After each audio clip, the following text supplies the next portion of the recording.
Ассалаумағалейкум достар. Бүгін сіздерменен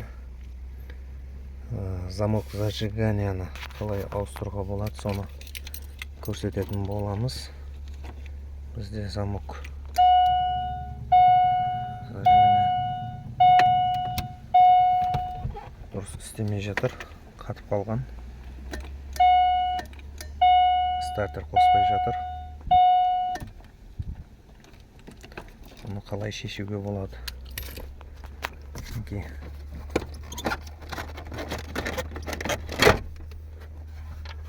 Оны ашамыз. Сосын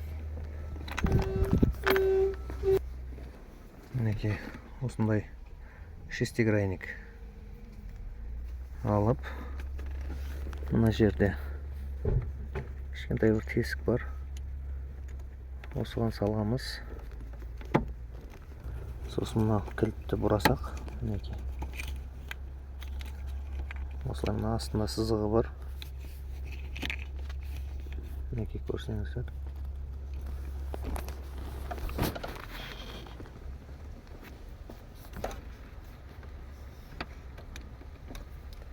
Астындағы мына сызыққа алып келеміз.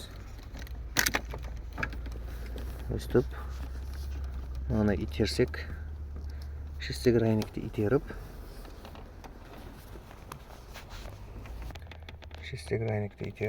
мына замокты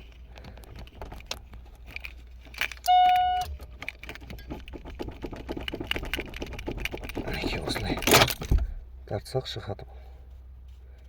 Замогымыз шықты. Енді бұған басқасын, жаңасын салатын боламыз. Жаңасы мынау.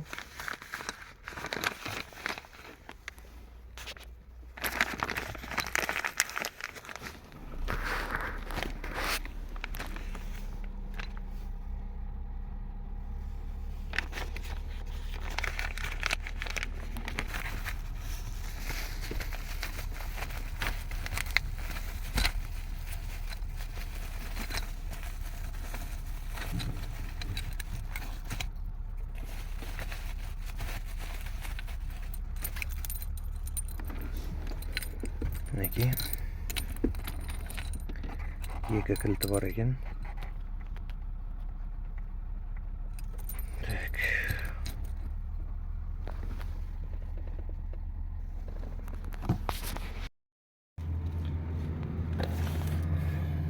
Мінекей достар, енді бұл бізге мынау шестигранник қажет емес қазір. Мұны алып тастап, мынаны так замокты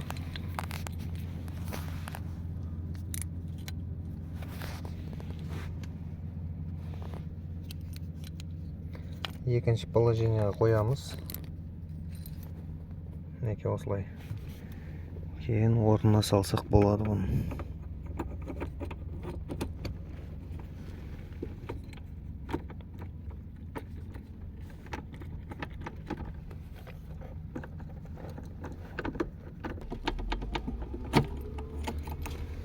Бұл бізде қазір түспей жатыр.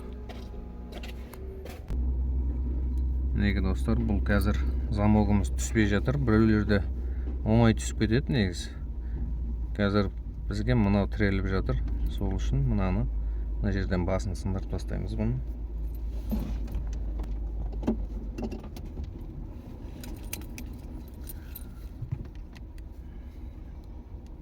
Мінекей осылай.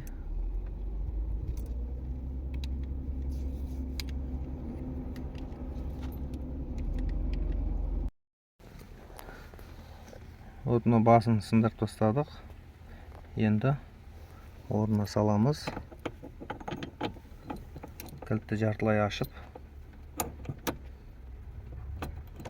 мінекей орнына түсті. Кілт бұралып тұр.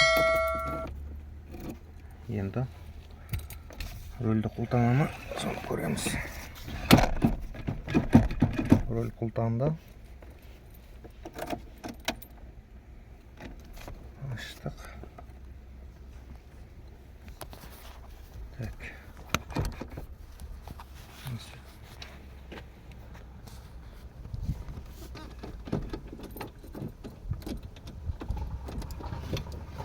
мінекей рөліміз ашылды. Енді арт жағына группа контакты жинап қоя берсек болады.